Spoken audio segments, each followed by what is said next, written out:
Você que trouxe a sua Bíblia, abra no livro de Isaías, capítulo 61, versículo 1. Nós vamos ler do versículo 1 ao 3. Isaías, capítulo 61, versículo 1. Está escrito assim, olha: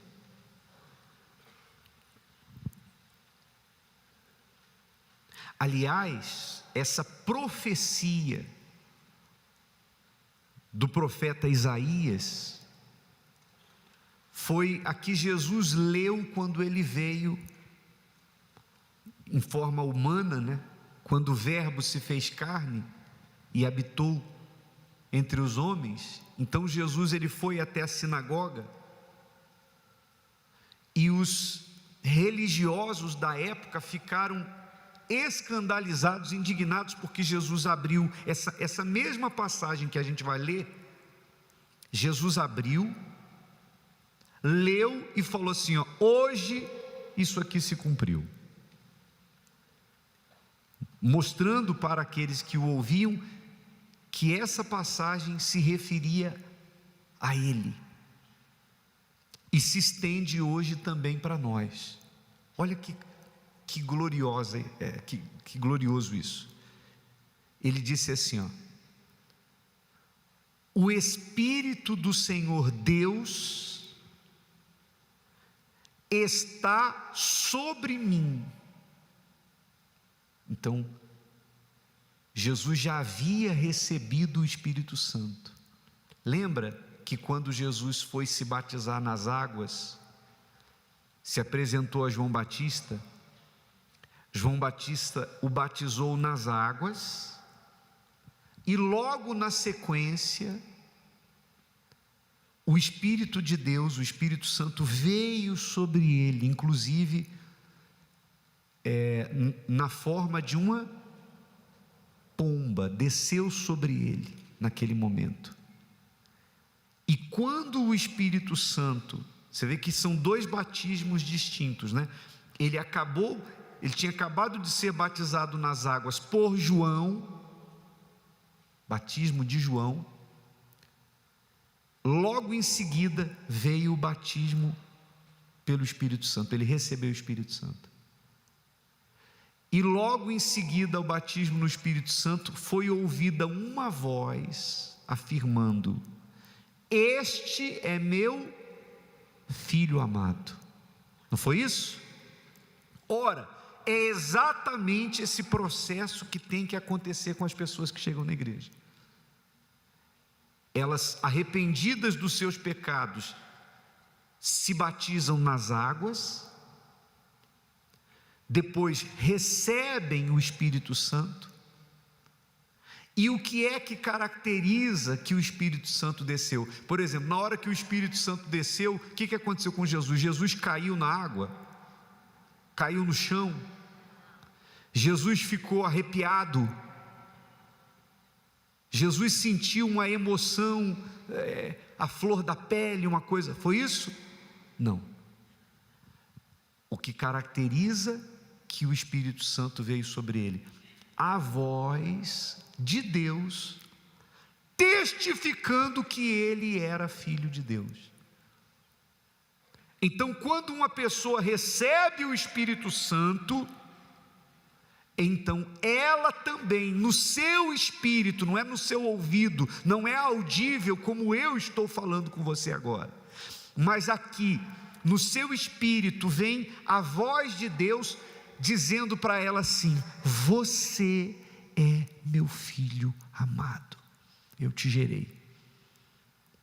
Então, a pessoa, quando ela é batizada com o Espírito Santo, ela é possuída por uma certeza absoluta de que ela foi aceita por Deus. A entrega da vida dela foi aceita por Deus, e o Espírito Santo, o próprio Deus, fala com ela: eu estou contigo, você é meu filho.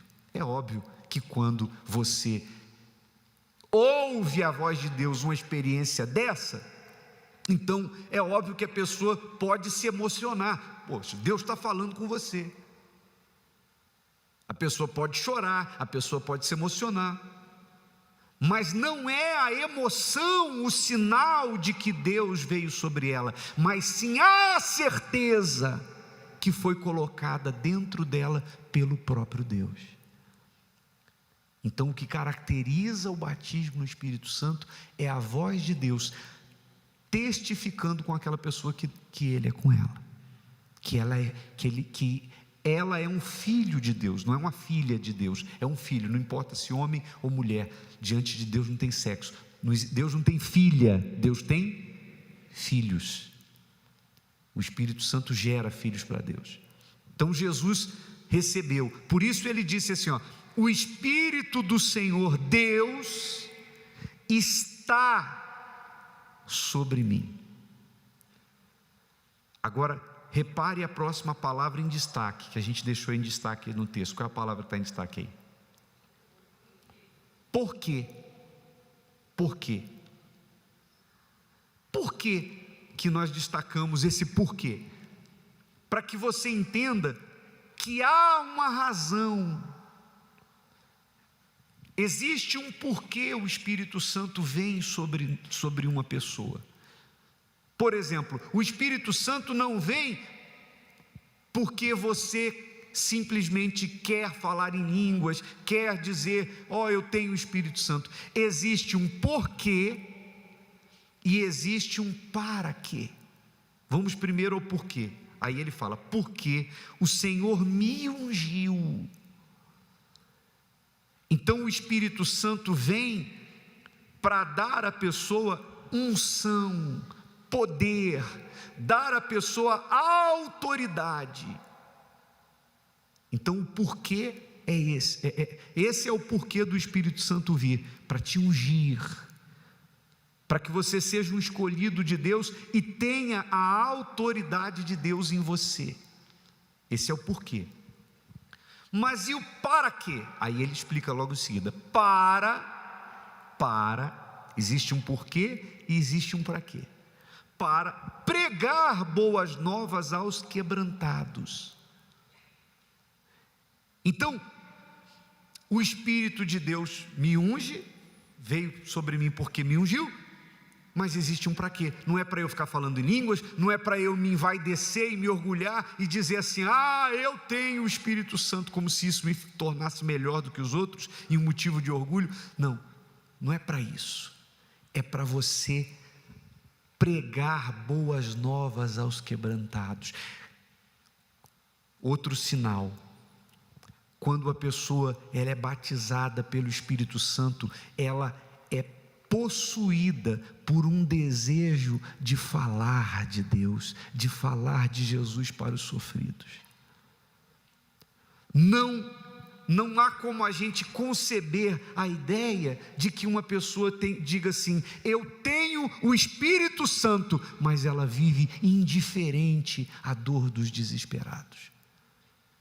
Ela passa de largo quando ela vê alguém sofrendo, como se aquilo, não dissesse respeito a ela. Não, uma pessoa cheia do Espírito Santo, ela não consegue se calar. Ainda que ela seja uma pessoa tímida. Aliás, eu me lembro que, desde que eu me entendo por gente, eu sempre fui uma pessoa tímida. Eu tinha dificuldade, se eu tivesse que parar numa banca de jornal para perguntar onde era a rua que eu estava procurando, eu ficava sem graça, para chegar e perguntar, vem que essa rua é aonde? Eu tinha que ensaiar, porque era extremamente tímido. Quando você recebe o Espírito Santo, você não consegue não falar de Jesus, você não consegue ignorar o grito das almas que estão gemendo sob os açoites do diabo, do inferno, e caminhando a passos largos para o abismo. Você não consegue ficar indiferente a isso. Então ele te ungiu não é para ficar falando em línguas, não é para ficar cantando dentro da igreja, para ficar louvando, mas é para pregar boas novas aos quebrantados. Ou seja, você chegar para os sofridos e você trazer uma boa nova para ele. O que é a boa nova? A pessoa só tem ouvido palavra de desânimo, de derrota. O diabo está lá na cabeça dela dizendo assim: você vai morrer, é melhor morrer, se mata, você não presta, ninguém te ama, sua vida não tem jeito. Ela só tem as más notícias. Mas você chega para ela com a boa nova e diz assim: olha, tem jeito para você. Eu quero dizer para você que a sua vida vai mudar. Existe um Deus. Você traz a palavra para a pessoa, está escrito isso, está escrito aquilo, e você levanta aquela pessoa. O Espírito Santo, quando entra em alguém, impele a pessoa a fazer isso. Se alguém diz assim: eu tenho o Espírito Santo, mas você não se importa com as almas, é muito estranho. Eu estranho esse seu Espírito Santo. Não é o Espírito Santo, porque o Espírito Santo impele você. Ele te ungiu para quê? Para pregar boas novas aos quebrantados. Aqui a gente vê, nessa passagem, a gente colocou em destaque os verbos. Pregar é um verbo, é ação, é atitude, expressa ação, pregar. Vírgula, enviou-me destaque aí, outra palavra. Qual é a palavra que está em destaque? Curar, ação. O Espírito Santo numa pessoa leva ela a agir. O Espírito Santo não existe como você receber o Espírito Santo e você ser uma pessoa estática, uma pessoa, parada. Lembra lá no princípio, diz que o Espírito, a terra era sem forma e vazia, e o Espírito de Deus fazia o quê? Se movia sobre a face das águas. Então o Espírito Santo é ação. Quando uma pessoa recebe o Espírito Santo, ela passa a ser uma pessoa de atitudes, e atitudes com base na vontade de Deus. Pregar é ação, ela não consegue se calar. Curar, o Espírito Santo nos unge para curar, para levarmos a cura para aqueles que estão enfermos, tanto no sentido físico como curar a alma. Então, enviou-me a curar os quebrantados de coração. Outra palavra, outro verbo que exprime ação em destaque. A proclamar, outro verbo. O quê?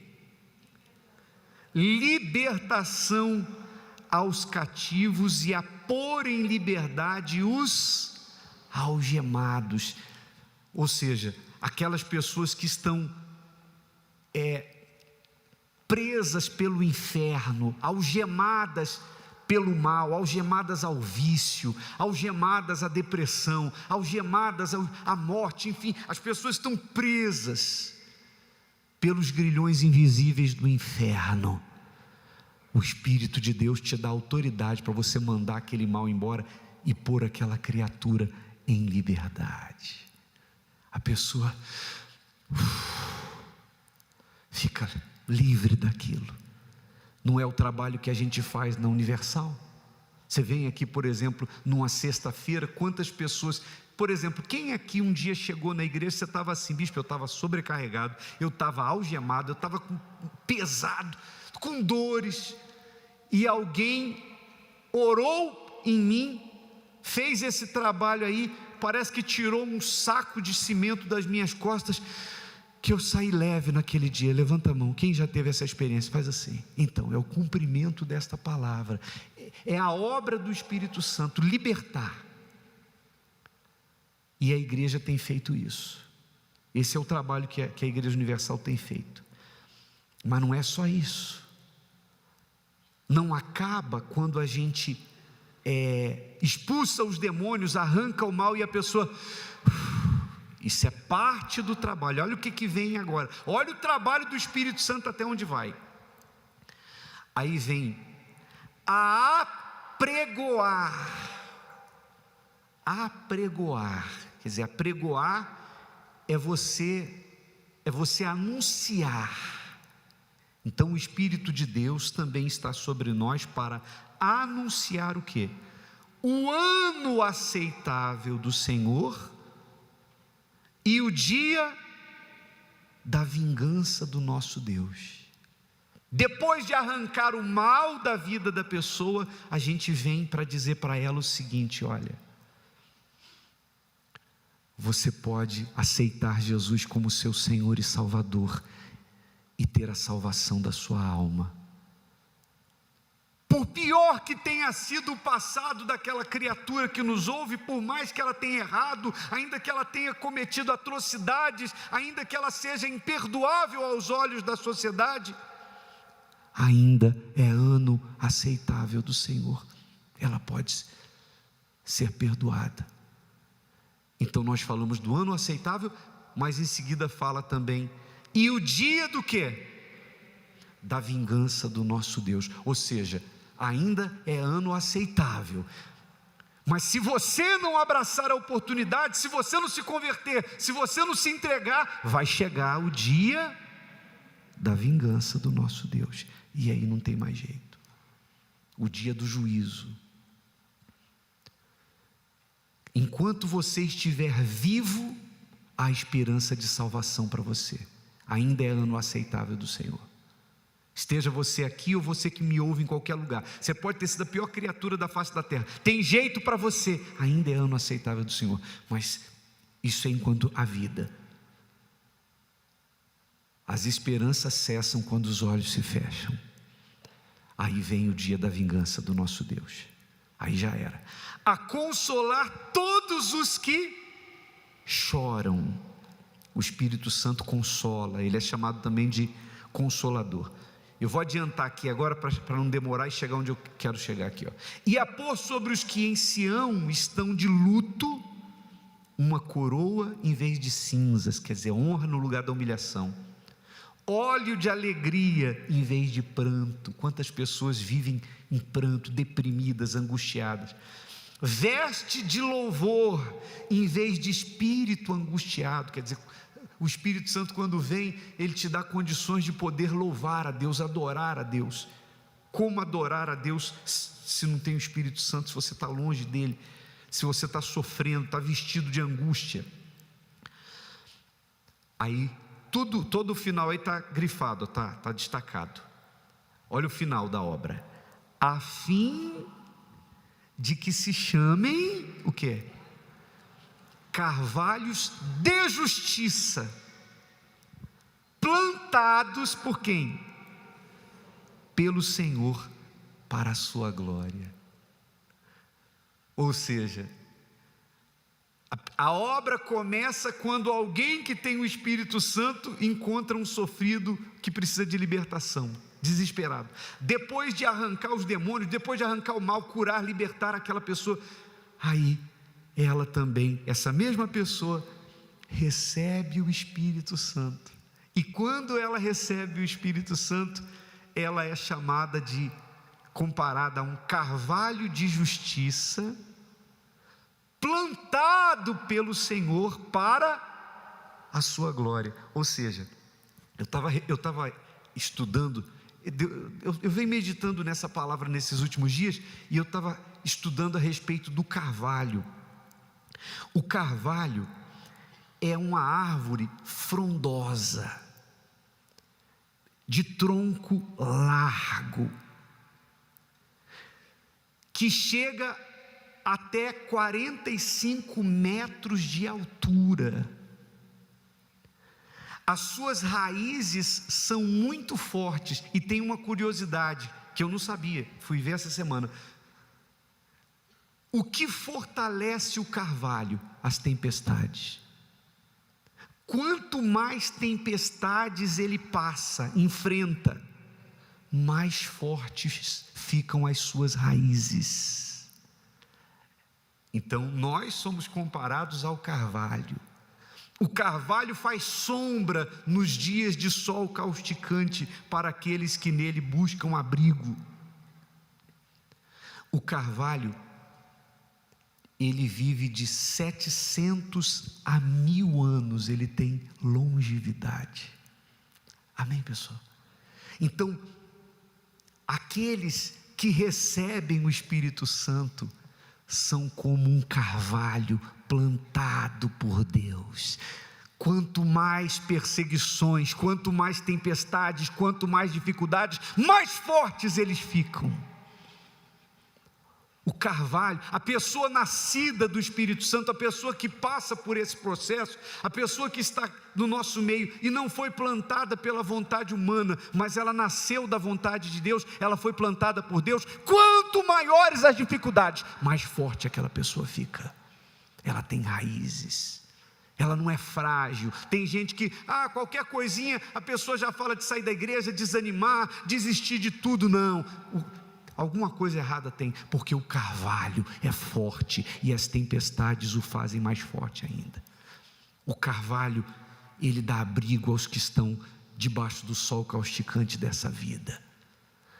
E qual é o fruto do carvalho? Deus já disse tudo aqui: carvalho de justiça. Ou seja, a pessoa nascida do Espírito Santo, ela dá frutos de justiça. Ela é justa para com Deus e ela é justa para com as pessoas ao seu redor, para com o seu próximo. O fruto do carvalho plantado por Deus é o caráter de justiça. Nós estamos falando sobre Abraão. Abraão era homem de honra. Ele, na batalha contra os seus inimigos dos 318, lá quando com 318 ele venceu 4 reis, Abraão praticou justiça para com Deus. Ele honrou a Deus primeiro com a sua fidelidade, depois ele honrou o rei de Sodoma, depois ele honrou os homens que estavam com ele, e a única honra que ele quis foi a que veio de Deus, porque ele disse: eu não quero nada de vocês. Então, caráter de justiça. Pessoa que tem gente que diz: o Espírito do Senhor é comigo, eu tenho o Espírito Santo, e vive traindo, mentindo, enganando o seu semelhante, dá péssimo testemunho dentro da própria casa, engana até as pessoas que mais ama, entre aspas, e diz que tem o Espírito Santo. Onde há o Espírito Santo há caráter de justiça.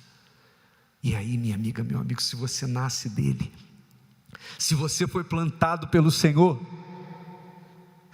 tempestades não vão te derrubar, circunstâncias não vão anular o processo que Deus fez na sua vida. Nada, porque você nasceu de Deus. Quem entendeu direitinho faz assim.